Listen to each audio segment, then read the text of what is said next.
คุณเป็นเพื่อนกับแฟนเก่าได้ไหมเป็นได้ค่ะ เป็นได้เพราะว่าเราเป็นคนคูลๆแบบจบกันแล้วเข้ามาแล้วก็มาช่วยซัพพอร์ตไม่ว่าจะด้านไหนที่เราต้องการในตอนนั้นก็เหมือนตอนนี้มีเพื่อนมากขึ้นก็ได้น้องๆเป็นเพื่อนมากขึ้นอะไรประมาณนี้ค่ะอันนี้คือรวมหนูปะรวมหรือไม่อยากเป็นเพื่อนหมอนทองหนูกำลังจะพูดคือแบบห่วงมากหมอนทองคือเป็ดหนูเองคือหนูห่วงมันมากใช่ไหมคือห่วงแบบอย่ามาแตะอย่าไปทำร้ายหมอนทองถ้าเจองูตัวเท่านี้เราอาจจะไปช่วยหมอนทองแทนให้หมอนทองรอดสวัสดีค่ะพวกเรานักแสดงจากซีรีส์เรื่อง Chasing Love พี่เองก็ลำบาก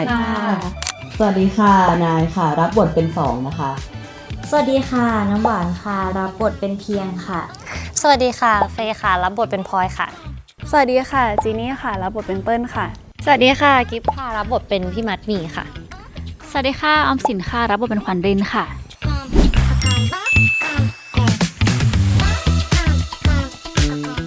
คุณเป็นเพื่อนกับแฟนเก่าได้ไหมเป็นได้ค่ะ เป็นได้เพราะว่าเราเป็นคนคูลๆแบบจบกันแล้ว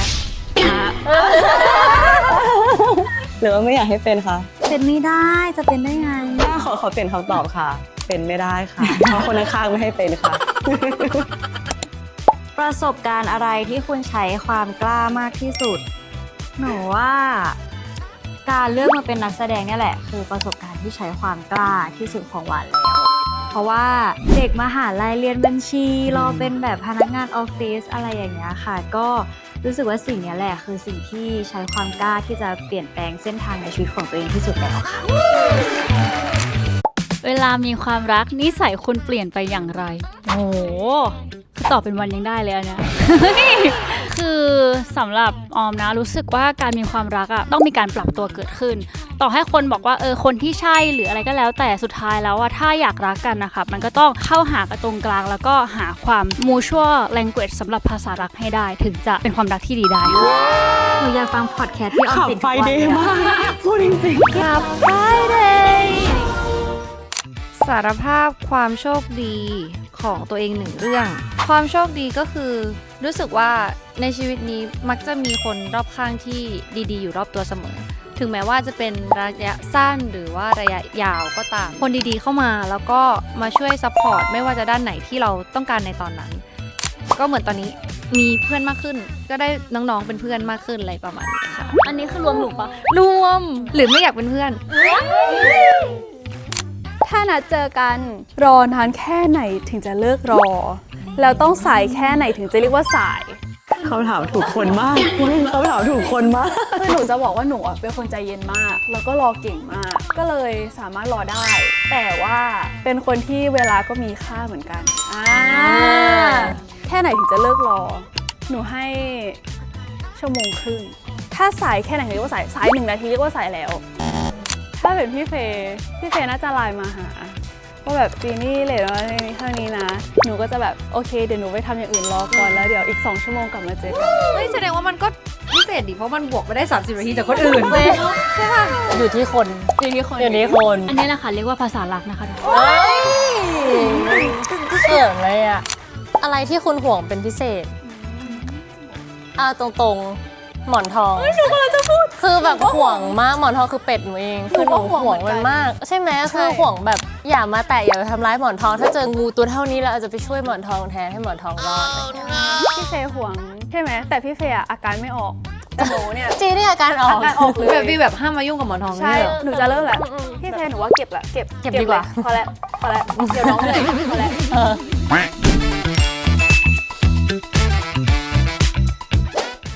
พี่มัดเป็นแกงจืดค่ะมันเป็นรสชาติที่กินได้เรื่อยๆอาจจะดูจืดแต่กินได้เรื่อยๆเหมือนพี่มัดที่เขามีความแบบสงบนิ่งๆเรื่อยๆอะไรอย่างนี้แต่ว่าลึกๆแล้วนี่ความเครื่องปรุงเขาเนี่ยที่แบบจะต้องผสมกว่าจะออกมาเป็นพี่มัดเนี่ยก็ค่อนข้างมีเครื่องปรุงเยอะเหมือนกันค่ะตัวออมนะคะขวัญรินเนี่ยขอเป็นข้าวผัดละกันค่ะพอรู้สึกว่าเป็นอาหารที่กินได้ทุกวันแล้วก็เป็นเซฟโซนให้กับทุกคนทานได้หมดทุกเพศทุกวัยและที่สำคัญนะคะมีผักแปลว่าเป็นกรีนแฟตนั่นเองค่ะของจีนี่ให้นี่เลยค่ะ สปาเกตตี้ผัดขี้เมาขี้เมานี่มีที่มาที่ไปแน่นอน จริง ต้องรอติดตามในเรื่อง เพราะว่าเผ็ดร้อนด้วย ของเฟย์เหรอ เอาเป็นน้ำแบบน้ำซับซ่าละกัน กินแล้วสดชื่นมีความสุขวันไหนเหนื่อยๆได้เติมก็แบบแฮปปี้ อยู่กับหนูน้ำตาลไม่ตกแน่นอนค่ะ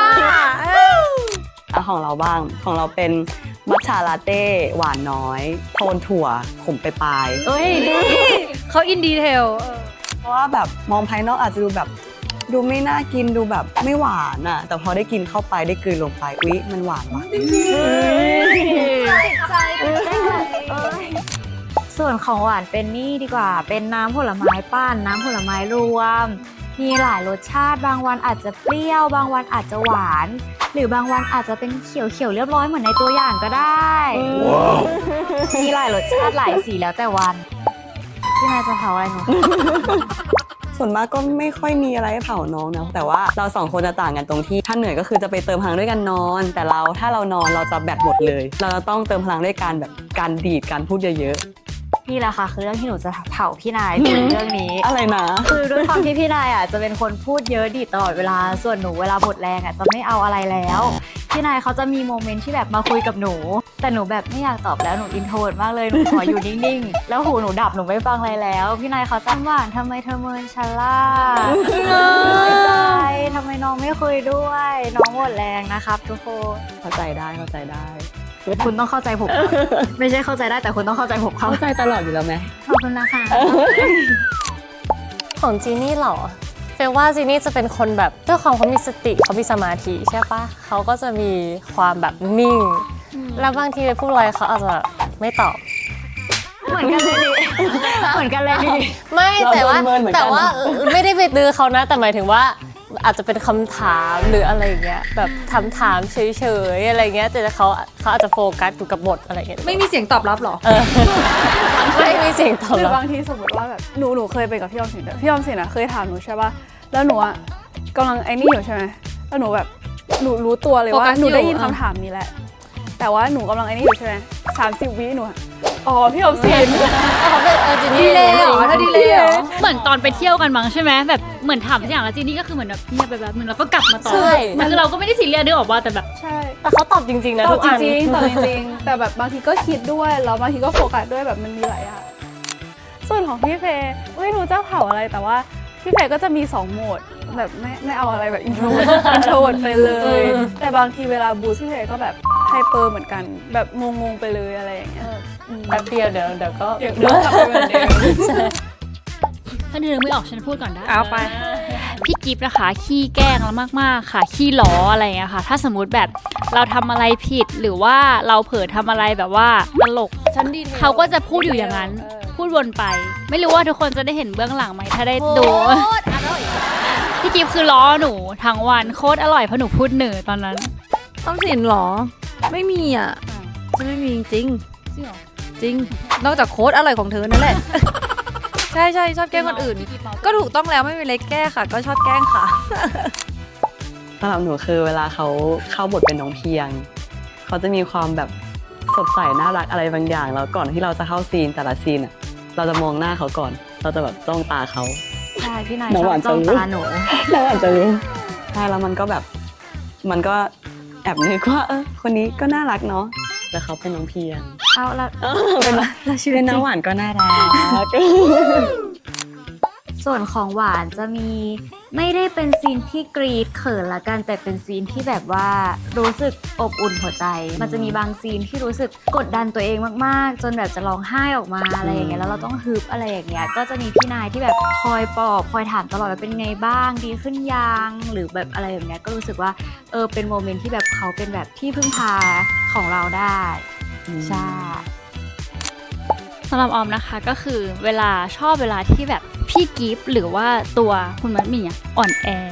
รู้สึกว่าจังหวะที่เราเป็นที่พึ่งให้เขาได้อะมันรู้สึกแบบเฮ้ยภูมิใจจังเลยแล้วก็มันรู้สึกแบบเขินที่ได้เป็นที่พึ่งพาให้ใครสักคนอะไรแบบนั้นก็เลยรู้สึกว่าชอบโหมดนี้เพราะปกติพี่กิฟต์เขาจะแบบลุยๆอะไรเงี้ยพอมีโหมดนี้มันแบบอิมเพรสมากๆค่ะ คิดว่าน่าจะเป็นซีนเดียวกันที่เห็นตรงกัน เป็นซีนที่แบบว่าเขาเหมือน มานั่งรับฟังแล้วเรารู้สึกว่าณโมเมนต์นั้นในความเป็นมัดหมี่แล้วเขาเป็นขวัญลินรู้สึกว่าเขานั่งฟังจริงๆแล้วมันก็อินไปด้วยกัน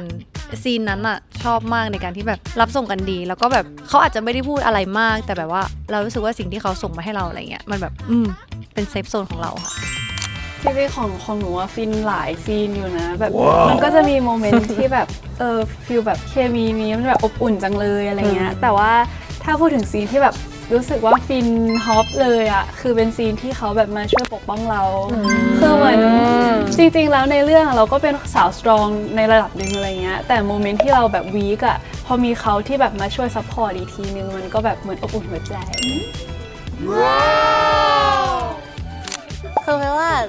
อะไรที่กรี๊ดอะสำหรับแบบถ้าอยู่กับจีนี่อะคือชอบบทของเขาอยู่แล้ว ทุกอย่างที่เป็นเปิ้ลอะหนูรู้สึกว่ามันเท่มาก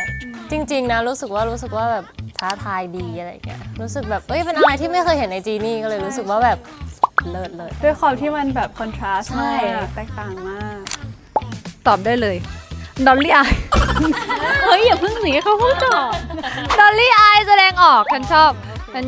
เขาชอบทาดอลลี่อายฉันชอบดูดอลลี่อายเธอ ชอบปากพี่กิฟเป็นคนแบบว่าปากอิ่มสึปากอิ่มสารเติมเต็ม แต่ว่าความจริงคือไม่เป็นเนเชอรัลแล้วมันแบบเก๋มันเลิศค่ะ อิ่มฟู ชอบตา เพราะว่าตาแป๋วนี่ไงตาแป๋ว ของหนูชอบกลิ่น กลิ่นกลิ่นน้ำหอมอะไรอย่างเงี้ย ไม่มันจะมีกลิ่นเฉพาะของพี่นายที่แบบว่าพอน้ำหอมมันหายแล้วมันจะเป็นกลิ่นนี้ตลอด จริงเหรอกลิ่นอะไร ใช่ อะ ไม่รู้เหมือนกันมันอธิบายไม่ได้แต่มันน่าจะเป็นแบบกลิ่นเฉพาะบุคคล จริงเหรอ ฟีโรโมนปะ จริงเหรอ ใช่ใช่ อันนี้กลิ่นแก่แล้ว ไม่ใช่บอกเขาสิ ของหนูว่าชอบผมรู้สึกว่าพี่เฟย์แบบผมสวยสุขภาพดี แล้วก็สามารถทำทรงไหนก็ได้ อ๋อ แบบว่าดูแฟชั่นตลอดเลยแบบว่าผมสั้นหรือว่ายาวกว่านี้นิดหน่อยอะไรเงี้ยก็คือแบบเข้าแล้วก็ผมสวยค่ะ ส่วนเฟย์หนูว่าผิวของจีนี่ค่ะ คือมันแบบเปล่งปลั่งเหมือนแบบสมมติยืนอยู่ตรงกำแพงก็เหมือนหายไปกับกำแพง อะไรอย่างงี้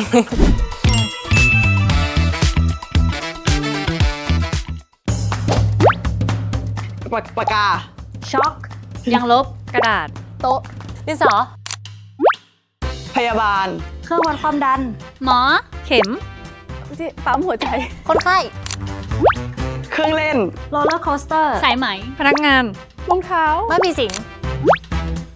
ผลไม้ ตะกร้า ผัก ผลไม้อะไร อบแห้งผลไม้อบแห้งไม่เหมือนกันละ แคชเชียร์ ชีส น้ำมัน แก๊ส 95 ป๊อปคอร์น ควันได้ไง จิฟ ก ฟี่ ลิ่น จิฟฟี่มีขั้วข้าวโพดป๊อปคอร์น คน เคาน์เตอร์ แอร์ เครื่องบิน กัปตัน แอร์โฮสเตส อุ่น reception หมอน อาหารเช้า ไม่ตอบ จากุชิ เทรนเนอร์ ลู่วิ่ง กล้าม บัตรเครดิต จัมเบล โปรตีนบาร์ นักแสดง มอนิเตอร์ นักเขียนค่ะ กล้อง ไมบูม ตากล้อง มีนักเขียนอยู่ มี ที่ ยากไหม พูดไปก่อน ข่าวฝากซีรีส์เรื่อง Chasing Love พี่เองก็ลำบากด้วยนะคะ ค่ะก็มีครบรถแน่นอน แล้วก็มีปมหลาย ๆ อย่างที่อยากให้ทุกคนไปติดตามกันนะคะ อย่างที่น้องบอกเนาะมีครบรสมีหลายอารมณ์ก็เลือกได้เลยว่าชอบความรักแบบไหน ชอบความรักแบบใด วิ่งตามแบบสนุกอบอุ่นแบบผู้ใหญ่หรือว่าแซ่บๆแบบคู่ฝั่งนี้ค่ะ ค่ะก็สามารถติดตามได้ค่ะ ทุกวันศุกร์เวลา4 ทุ่มครึ่งทางช่องวัน หรือว่าดูย้อนหลังได้ที่ Netflix และแอปวันดีค่ะ I'm so afraid to fall in love กลัวการจะต้องเริ่ม